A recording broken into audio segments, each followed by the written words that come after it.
আমির আলী। মানে ফ্যামিলি, এই ছেলের সাথে আমি 1.5 বছর সম্পর্ক। মানে তার ফ্যামিলির সাথে কথাবার্তা এই সেই বললাম, কিন্তু তার বড় ভাই রুবেল রাজি কোনো মুহূর্তে সে রাজি হয় না। মানে এই ছেলে রাসেল পুলিশ মানে মা বাবারে বোঝা, কিন্তু বড় ভাই রাজি হয় না। তার ভাবি যাই রাজি হয় না রুবেল, তার যে ভাবিরে পর্যন্ত বলছে রাজি হয় না। মানে অনবরত যে এখন যে ওর বিয়ে যে মিটছে।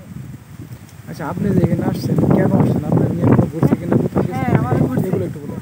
আমার অনেক জায়গায় নিয়ে শারীরিক সম্পর্ক ওর সাথে আমার ভালো হয়েছে, সব কিছু হয়েছে ওর সঙ্গে আমার। আর যে কালকে যে নিয়ে আসলো ওর যে গায়ে হলুদ, কালকে ওই আমার নিয়ে আসছে ফোন দিয়ে।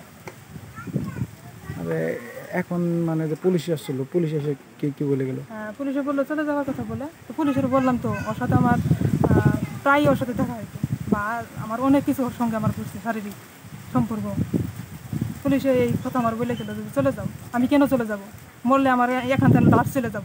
আমি ফ্যামিলি থেকে তো একবারে ইয়ে করে আসছি, নয় লাশ যাবো আমার বাড়িতে, নয় বিয়ে হবো, নয় আমার লাশ যাবো।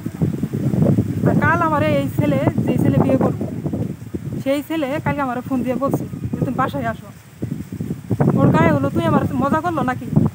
ও আমার আসতে বলছে। তা আজকে যে আসছি নামার পর 2 ঘন্টা আমার সাথে কথা বলছে। ঠিক আছে।